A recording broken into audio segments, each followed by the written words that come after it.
Iowa.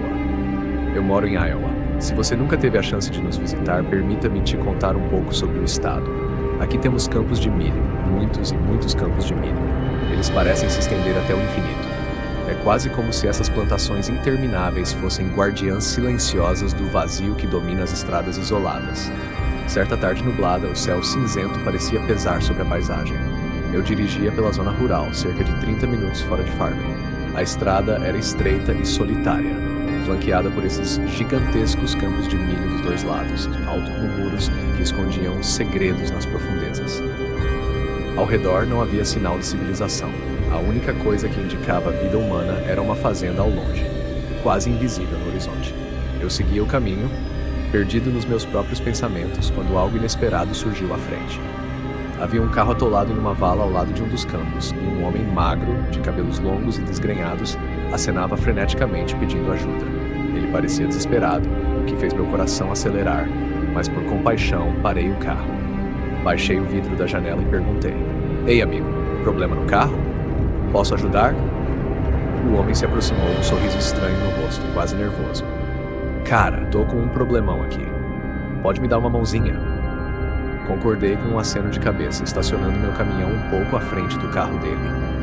Quando saí do veículo, percebi o estado deplorável do carro. Um pedaço de lata velha com a aparência de que já tinha visto melhores dias, muito tempo atrás. E o homem? O cheiro que emanava dele, uma mistura de suor e sujeira, deixava claro que ele não via um chuveiro há muito tempo. Pobre coitado, pensei. Devia estar vivendo um inferno. O que aconteceu? Perguntei, olhando para o carro na vala. "Ah, cara, foi a coisa mais maluca. O bicho saiu correndo do milharal e eu desviei para não atropelar. Acabei parando aqui na vala. Dei um suspiro de compreensão, tentando aliviar a tensão. Ajudar um animal e acabar assim, né? As boas ações nunca são recompensadas." O homem riu nervosamente e agradeceu. "Obrigado, cara. De verdade, se puder me ajudar a tirar o carro daqui, eu ficaria muito grato. Tem uma corda de reboque no banco de trás do meu carro. Pega lá e a gente conecta nos carros." Sem pensar muito, fui até o carro dele. Espiei pela janela traseira, procurando pela tal corda de reboque, mas não consegui vê-la. Talvez estivesse enfiada em algum canto do banco. Então algo me incomodou. Enquanto colocava a mão na maçaneta da porta, uma sensação gelada percorreu minha espinha. Uma voz interna, quase como um instinto primitivo, me alertou. Olhei de relance para o reflexo no vidro da janela e foi aí que vi. No milharal atrás de mim, duas figuras estavam escondidas entre os pés de milho, observando cada movimento meu. Eles estavam agachados, silenciosos, mas visíveis o suficiente para me fazer entender que algo estava terrivelmente errado. Disfarçando minha apreensão, me virei calmamente para o homem e forcei um sorriso amigável. "Sabe de uma coisa? Eu tenho uma corda de reboque no meu caminhão. Ela é bem forte e sei exatamente como usá-la. Ah, e meu amigo que está comigo pode nos ajudar também." O homem hesitou por um segundo. Seu sorriso vacilou, seus olhos pareciam ponderar algo. "Ah, sim, claro. Isso seria ótimo," ele respondeu com uma voz repentinamente tensa. Comecei a caminhar em direção ao meu caminhão, o mais tranquilamente possível, sem dar sinal de que estava apavorado por dentro. Meu coração batia acelerado, como se quisesse pular pela boca. Não tinha corda de reboque, e, certamente, não havia amigo comigo. Mas se aquela situação fosse o que eu temia, eu precisava sair dali o mais rápido possível. Assim que entrei no caminhão, travei as portas e liguei a chave. O motor rugiu para a vida, e eu não perdi tempo. Pisei fundo no acelerador e o caminhão arrancou. Pelo espelho retrovisor, vi o homem parado ali, na estrada, olhando fixamente para mim, com um sorriso que agora parecia mais sinistro do que antes. Mas ele não estava mais sozinho. 3 outros homens emergiram do milharal como sombras que se materializavam, cada um carregando o que parecia ser algum tipo de objeto longo, talvez barras de metal. Não consegui distinguir com clareza. Eles se juntaram ao homem de cabelos longos e, todos juntos, ficaram ali me observando enquanto eu me afastava cada vez mais. Seus olhares me seguiram até que desapareceram no horizonte, engolidos pelos milharais. Meu coração finalmente começou a desacelerar, mas eu sabia que aquela experiência me marcaria para sempre. Liguei para a polícia assim que cheguei em casa, mas sem a placa do carro ou qualquer outra informação relevante, eles não conseguiram fazer muita coisa.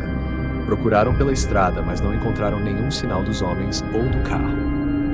Anos depois, ainda penso naquele dia.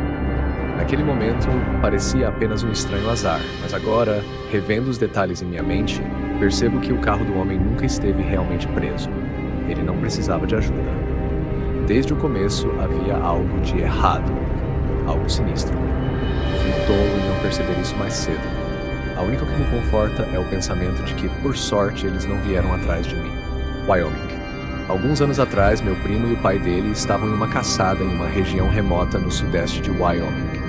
Meu primo era muito jovem na época, tinha apenas 12 anos, e seu pai aproveitava a oportunidade para ensiná-lo tudo sobre as técnicas e responsabilidades da caça. Ambos estavam vestidos com coletes de alta visibilidade, carregando todo o equipamento necessário para uma caçada segura. O pai, experiente e meticuloso, tinha o cuidado de ensinar ao filho que a caça era uma arte que exigia paciência e precisão. Naquela manhã gelada, enquanto vasculhavam a área em busca de presas, o pai se distraiu por um breve momento. Meu primo, curioso e cheio de entusiasmo juvenil, se afastou um pouco, explorando os arredores com sua arma em mãos. Seus olhos percorreram o terreno até que, no alto de uma pequena elevação, ele avistou algo peludo. A criatura estava parada, completamente imóvel, aparentemente vulnerável, como se estivesse esperando ser abatida. A adrenalina tomou conta dele. Era o momento perfeito para mostrar ao pai que tinha aprendido as lições de caça. Com o coração acelerado, ele ergueu o rifle, ajustou a mira e posicionou firmemente a criatura em seu ponto de visão. O tiro parecia garantido. Ele segurou a respiração, como seu pai lhe ensinara, e começou a pressionar o gatilho milímetro por milímetro. Mas no exato instante antes de disparar, um grito rasgou o ar. Espere! Era seu pai, que correu até ele desesperadamente. Com a experiência de quem já viveu o suficiente para reconhecer o perigo, o pai agarrou o cano do rifle e o desviou com um empurrão rápido, fazendo o tiro ecoar pelo ar frio da manhã. O barulho foi ensurdecedor no silêncio da floresta. Enquanto o som do disparo se dissipava, algo surreal aconteceu. A criatura que meu primo mirava se levantou. Não era um animal, como ele pensara, mas sim um chapéu de pele, daqueles no estilo Davy Crockett, balançando na cabeça de outro caçador, que estava agora totalmente atônito. Ele havia se agachado no topo da colina, completamente invisível aos olhos do meu primo. Se seu pai tivesse chegado apenas um segundo mais tarde, o tiro teria atingido aquele homem diretamente, marcando para sempre a vida de meu primo com a culpa de um erro fatal. Naquele dia, meu primo aprendeu uma lição valiosa. A caça não é um jogo e as armas não são brinquedos.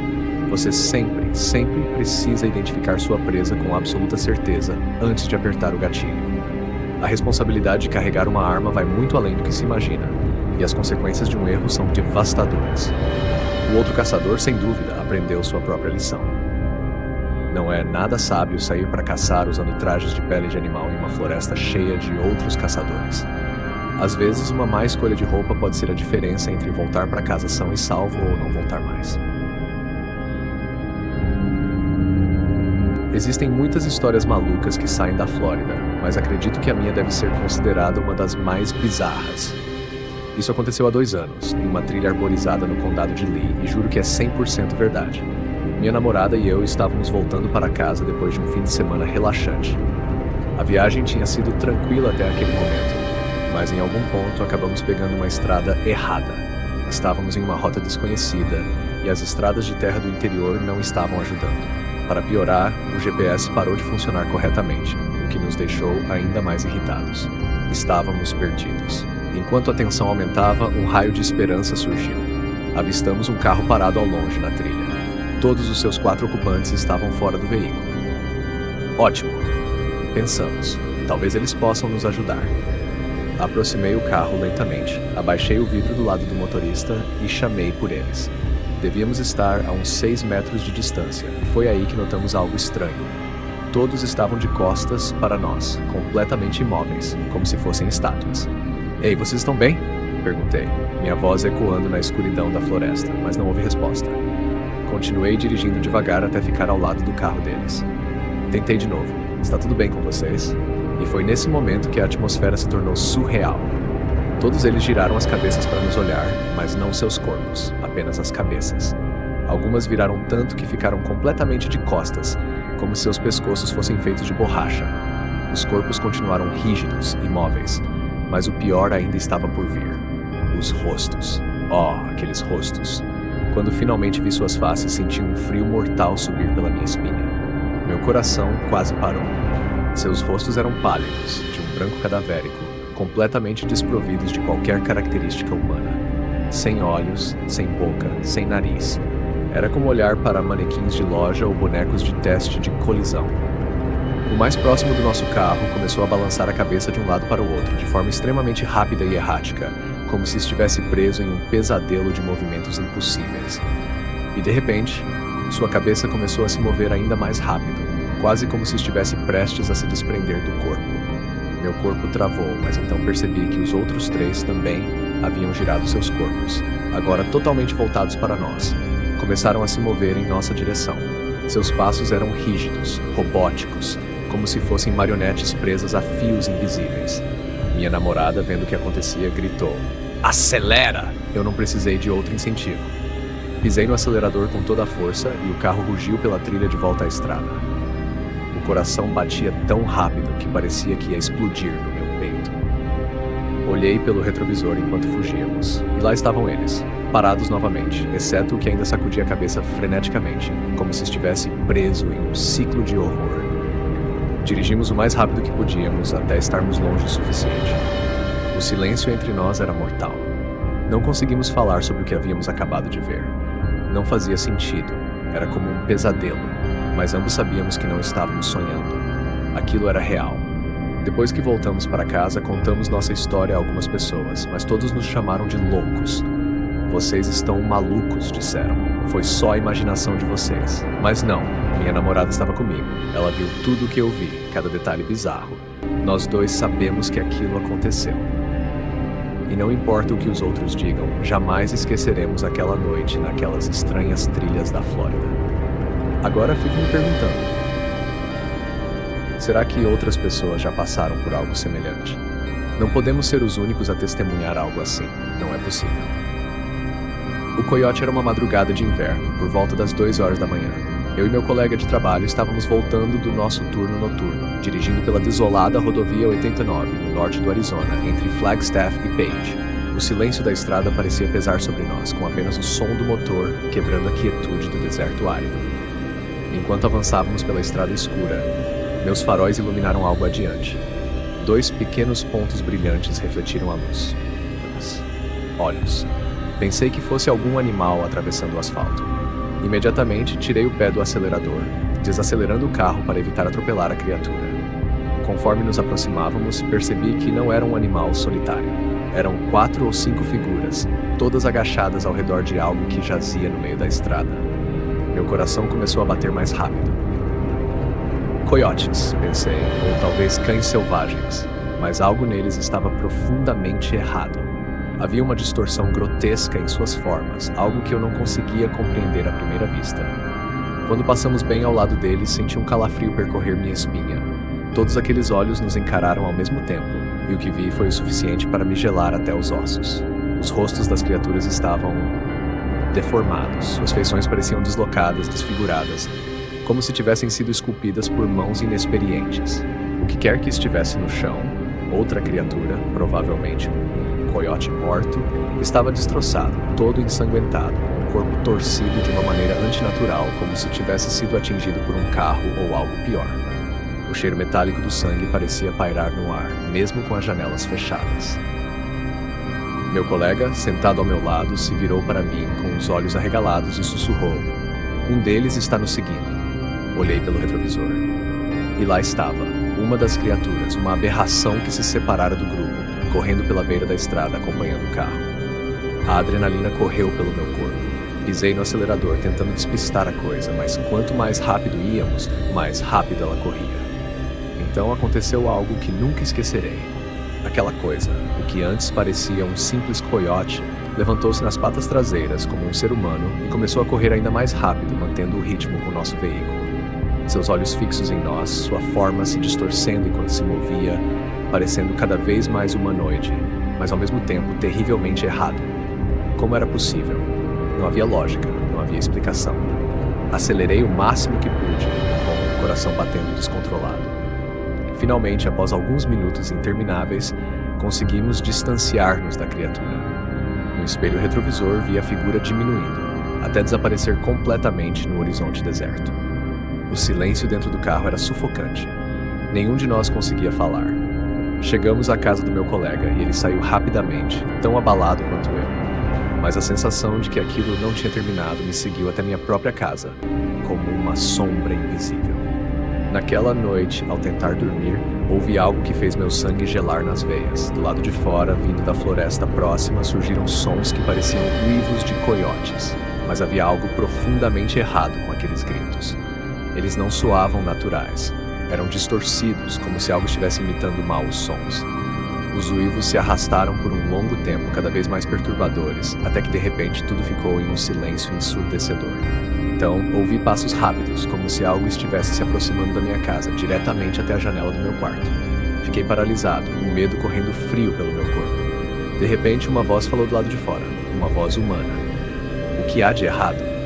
A frase foi repetida, mas algo nela estava errado. A entonação era mecânica, como se fosse uma gravação. Nada. Vá dormir. As palavras se repetiam como um disco quebrado, enquanto um zumbido ensurdecedor semelhante a um tinido tomou conta dos meus ouvidos. Era insuportável, cada vez mais alto, até que de repente, tudo parou. O silêncio voltou, mais intenso do que antes, como se o próprio mundo tivesse prendido a respiração. Na manhã seguinte, ainda abalado, encontrei meu colega. Contei a ele sobre os sons e a voz que ouvi do lado de fora da minha casa. O rosto dele ficou pálido como um fantasma. Cara, ele disse, a voz trêmula, eu ouvi os mesmos sons ontem à noite.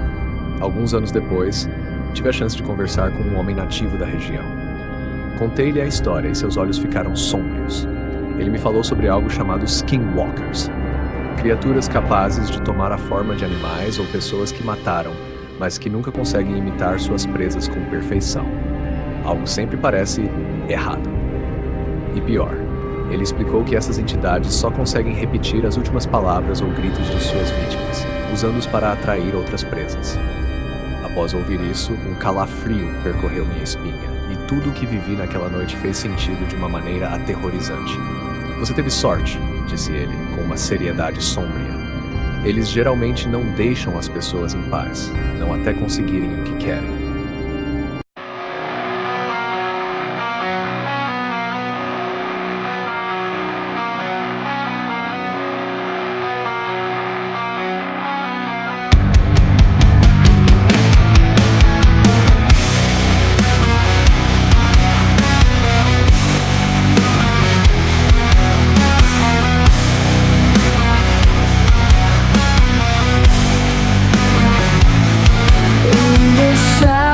Where silence grows, every heartbeat whispers low.